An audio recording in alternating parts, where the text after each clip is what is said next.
O Evangelho em 3 minutos, com Mário Persona. Judas precisou combinar um sinal para os soldados não prenderem a pessoa errada. O beijo, que era tão comum na época quanto um aperto de mão nos dias de hoje, seria o sinal. Judas avisa que tão logo beijasse Jesus, os soldados deviam prendê-lo. E ele bem sabia que, em outras ocasiões, Jesus escapara milagrosamente das mãos dos que queriam fazer-lhe mal.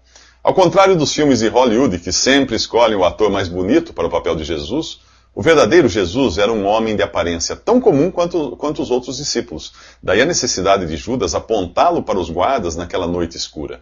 O profeta Isaías escreveu que nenhuma beleza havia nele para nos atrair.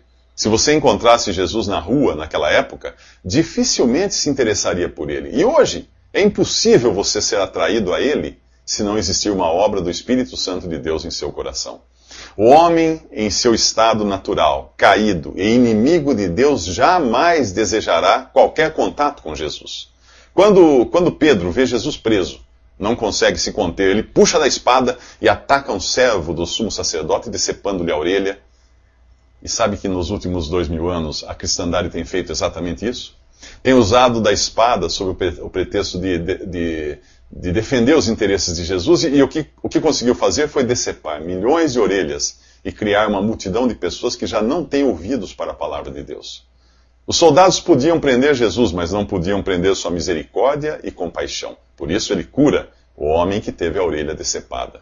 Até mesmo sua prisão só ocorria porque os desígnios de Deus não podem ser frustrados. Acaso não podia ele convocar imediatamente milhões de anjos para defendê-lo? Claro que sim.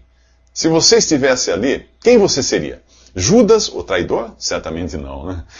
Talvez um dos soldados, alegando estar apenas cumprindo ordens. O problema é que ninguém pode alegar inocência ao levantar um dedo contra Jesus.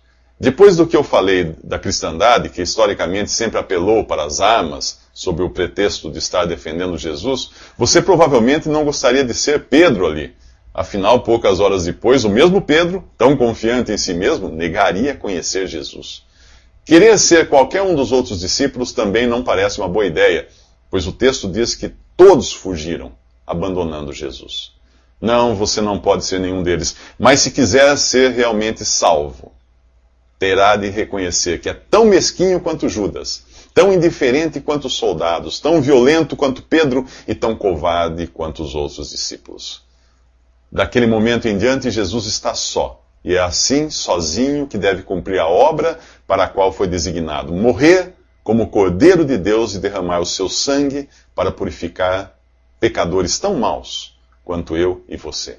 Nos próximos 3 minutos, Jesus é julgado. Visite www.3minutos.net.